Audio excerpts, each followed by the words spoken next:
I think it's really valuable to hear, number one, from people at different stages in their career, but also at different stages of their experience with Career Strategy Lab. And one thing you might be wondering is, how does career strategy work if everyone is following the same process, but one person has 10 years of experience and one person maybe has 1 year of experience or 3 years, something like that? And one question we're asked all the time is, how does this work if and then insert whatever unique thing might exist about you? Like, you have a lot of experience, you don't have enough experience, you feel like there's just all these unique things about you, and you wonder, how does this consistent process, really our sprint process that we teach in Career Strategy Lab, work if you insert the blank, right? Insert the thing about you. So we have Ellie, who's in Seattle,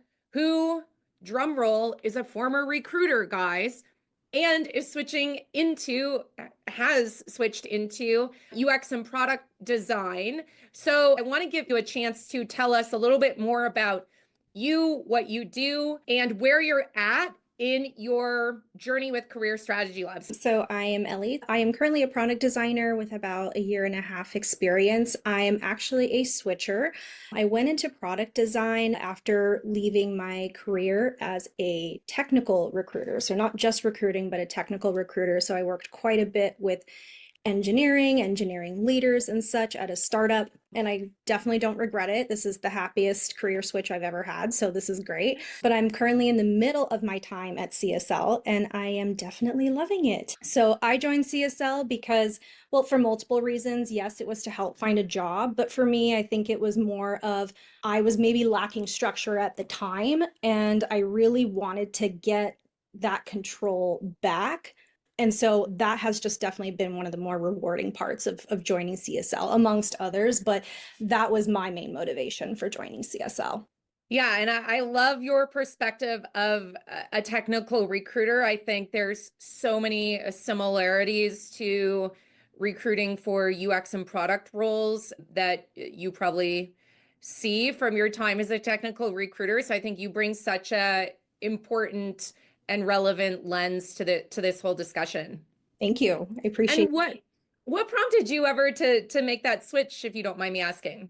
I think being a technical recruiter, I was talking to just really creative people. One of the smartest people I've ever had the pleasure of talking to. And funny enough, I didn't actually really recruit for UX designers. I think I maybe recruited for one, but I was talking to engineers and gosh, sometimes their personalities would just flip and change when they started talking about projects that they've worked on. And I'm like, maybe, and I know it's really sad to say, but maybe I never actually felt that way about Mm. recruiting. And some people do, but I was like, okay, I want that. And I was just like, I want to channel that creativity in some ways. I want to be that person who's just passionate about talking about something that they've built. And so didn't want to lose my people skills at all either because I take a lot of pride in that and reading people. And so I thought UX design was just really a great way to go into that industry and so far I'm loving it. That's amazing to hear. Yeah. Well, I can't wait to hear the moment when, you say that feeling that I felt from that person I was interviewing for that role. Like, I feel it now about my own role. I want to switch gears a little bit and like rewind time and think about, like, what was the state of affairs when it came to your job search and or your career in general before you joined Career Strategy Lab? Because, just kind of to clarify, some people join Career Strategy Lab like proactively because they're in a job search and they need help right now, and other people join, they're happy in their job or they're not actively looking for a job, but they join proactively to get stuff in order now so that if an opportunity came their way or if a layoff happened or something, they would be ready to go. So, Ellie, let's hear more about your career situation. And I honestly can't remember if you were already applying before you joined CSL. So fill us in, like, what was your kind of before scenario? Yeah, so my before scenario was slightly different. Actually, it was pretty different. You know, I was actually landing interviews, believe it or not. I still to this day could not believe I was. But, you know, sometimes they didn't either work out or I wasn't selected, and that's okay. But, you know, I think once I started to realize, like, okay, the problem is me. And that was probably one of the hardest realizations to come to because I am a perfectionist. I am stubborn. I don't have an ego, but I certainly like to do things with pride. I like to, you know, talk to, or not talk to, but like I like to think of the five, you know, my 5 year future self congratulating me on, you know, hey, you got through the trenches and stuff. But, you know, unfortunately, y'all, these were deep trenches, you know? And so it was a really hard realization, but I was doing something wrong. And I knew I needed help in getting that structure back. How do I appear more confident to the people who are on the other side? I thought I could do it all, you know, with a new baby, because I had just given birth at that time too. You know, a new baby, a new job, and then this whole new job market, which is absolutely crazy. And I realized I could not do it all on my own. So that's why I came to CSL, is because I am just more of a structured person and I lacked structure at that time because there was just so much to do. And believe it or not, I was actually sitting exactly where you all are at right now, like wondering, oh my God, how am I going to figure all of this out on my own? And so I'll be honest, I was immediately sold on CSL because I thought Sarah did a great job, you know, just hitting it close to home on the things that I wanted. So I never really had any doubts about going into CSL. I think honestly, the harder sell was probably asking my husband, hey, can we pay for this program? It was probably the more thing I was more nervous about. But at the same time, I already knew I wanted to join the program. At that point, I was like, how can I? Maybe I was looking for credibility, if you will. But I actually spoke with my mentor, who's one of the UX designers, a director at Workday. And as soon as I said Sarah's name, he was like, oh, yeah, Sarah Doody, go there. I would highly recommend you do it. And I'm like, really? And he had no context into what I was doing and my interests at CSL. And so that was a big sell. But also, I attended General Assembly, which Sarah, I know you've done work for as well. And Yeah. again, those were just all really credible things where I was like, okay, I think this person can really, you know, has really like has the material that I need to structure my life and make sure that not my life, but my job, what I want, how I'm going to search things. And I know right now I'm like in this complete tear down and rebuild stage, but I can tell you that I am 500% more confident than when I first stepped out into the market. Mm. So that's my experience. Did I answer all of that, Sarah? No, that was such a beautiful picture you painted of, where you were before, right? And it's great to hear, you were getting interviews, which is great, but you also knew, like, number one, it sounds like you had idea of what job you wanted, and maybe those interviews weren't aligning with that job specifically. And I think also recognizing, like, you couldn't do this on your own. And you didn't say it, but I'm going to guess that, like, one of the kind of thought exercises you did was, maybe I can do this on my own, but if I think of how long it would take me, like, is it maybe better to do something like this and shorten the time frame? So I don't know if that came up, but I'm gonna guess maybe it did, because we hear that quite often also. I definitely think I think that was definitely part of it. But I think the other part, I'd say like that was 75% of it, honestly. Mm, Okay, if I'm gonna be successful, maybe signing up for this would get me there a lot faster. That was right. probably the biggest component. I think the other component, like the 25% of that, is let's be real, we're all human. We've all got pride. Like there's always going to be those days where like, nah, I don't need it. I don't need help. And even it gets the best of us. And so I was like, gosh, I want to prove to myself. But then I just, you know, I had to remember like where, you know, how far did I get in life without any help? I would not have Mm, gotten very far. And that was a realization again where I was like, okay, if I want the success, I'm going to need the help. And it was really just that other 25% where I was like, you need to get over your pride. and go get the help that you need. And like I said, I haven't regretted it since I signed up.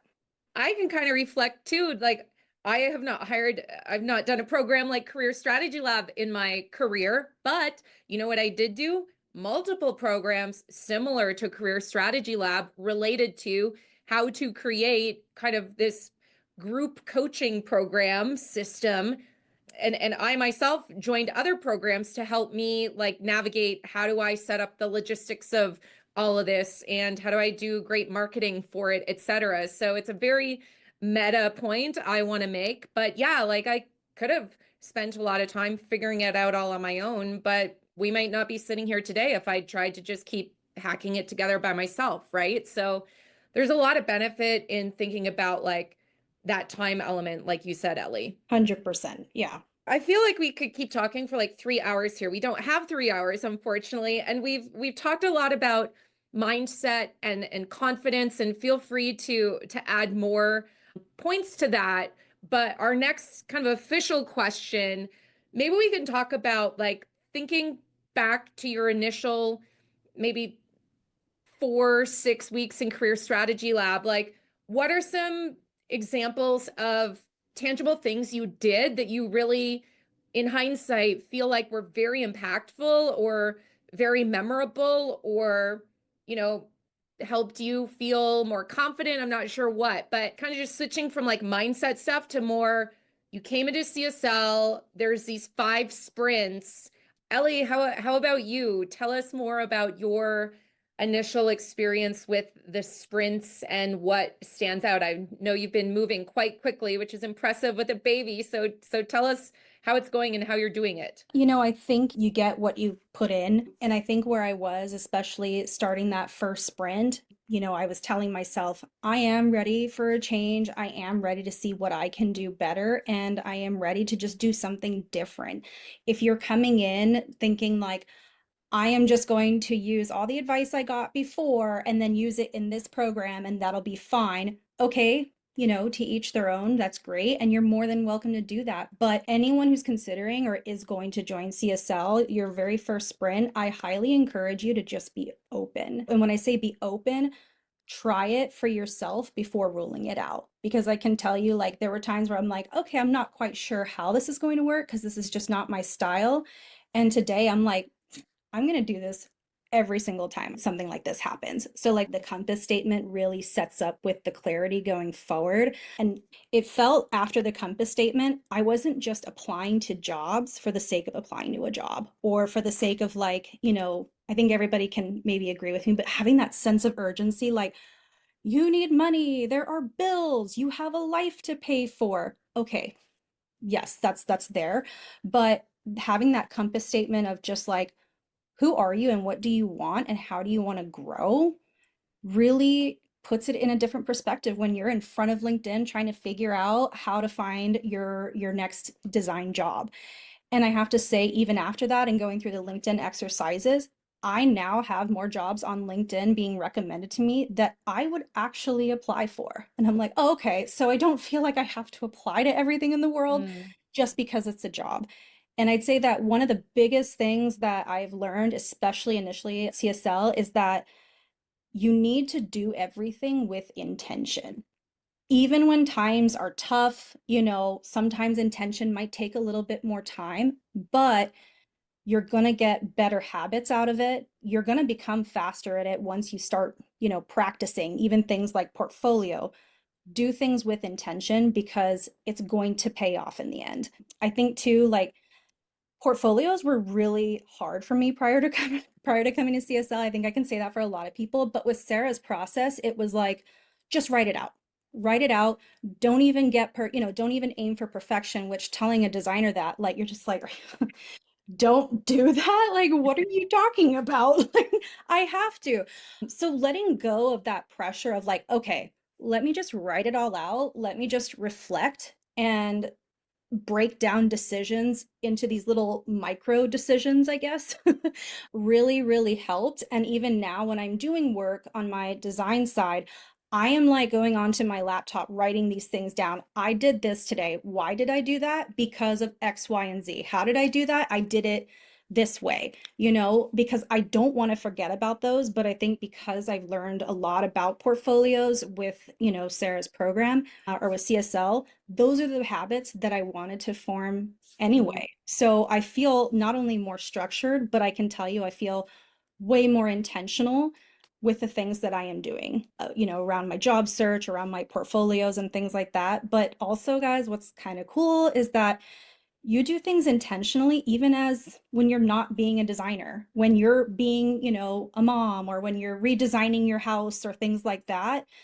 These are also habits that I picked up from CSL of doing things with intention, taking a step back, breaking it down into the micro problems really has helped me both on a professional and a personal level. That's so amazing to hear, Ellie, because I love that you tied it to personal, like the idea of the habit of intentionality. And one thing I often say is, the things you're learning in Career Strategy Lab will also help you said in your life, but I often say, like, once you are hired, because you will be a better communicator on your team, whether it's on email or Slack or in presentations, or so many of the skills are transferable. And I'm really glad that you pointed out also the life connection there, because it's in the crazy fast world we live in, it's easy to not be intentional, right? 100%. And I think you're spot on with the Slack messages and the emails and stuff like that. You know, I've been wanting to reach out to this ATS company because I used to be in HR and recruiting. I'm very passionate about it from a design perspective, maybe not from a recruiting standpoint as much, but you know, the immediate gut feeling that a lot of people are getting is like, just email them and hope something sticks. Well, no, I've learned that intention is important. And I haven't sent that email yet because I'm like, I haven't had the mental headspace because I'm so busy right now. But when I do, those are the things that I want to break down because I want that email or that message to be impactful. And Mm. those are the things that really stand out to recruiters. And from a recruiting standpoint, they definitely do. A lot of times they are reading your stuff. It's just the ones that have the impact and demonstrate the impact. Those are the ones that the recruiters will respond to. Well, I can't wait to hear what happens when you send that email. So keep me posted. All right. Our last question, I think we'll have time for. I think it would be great if we could hear just one piece of advice or wisdom or parting words that you have for everyone on this call. And I will leave it super open-ended. Well, if you're wondering, you know, if you should join CSL, I mean, obviously I'm going to tell you just do it. But also, you know, one, it's absolutely okay if you have fears or hesitation. Address them and then again break it down as to the why. But more importantly, you know, I think there's going to be a lot of self-reflection even in trying to join CSL. Take those opportunities because those are definitely muscles that you're going to be stretching even more at CSL. And you're going to find that, oh my gosh, these habits that I've had, maybe the bad habits or the habits I shouldn't have had from the beginning, are finally broken. And just know that it's not only a professional way of helping you and getting you out there, you're also having this personal change, if you will. And that is something I cannot put a price on. But for me specifically, just stop obsessing over having the perfect success story. Everyone needs help. And in times like this, it is absolutely okay to admit that you need help and take it from somebody like myself. I'm going to openly say this. I made a mistake. I made a mistake to not join sooner. I made a mistake admitting that I need help. So if you're wondering, like, should I join?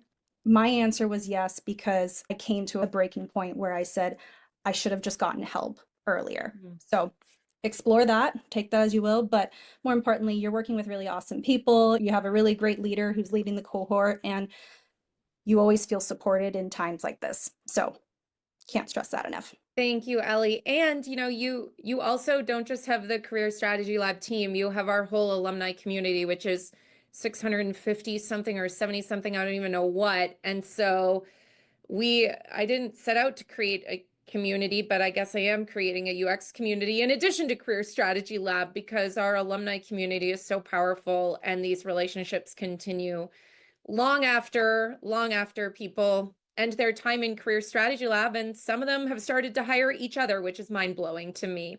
Ellie, thank you so much for spending your afternoon a little bit with us. I just want to give you a virtual high five. Thank you for this. That's all. Thanks for joining us. Have a good day and rest of your day, evening, morning, wherever you are in the world. All right. Bye, everyone. See you later.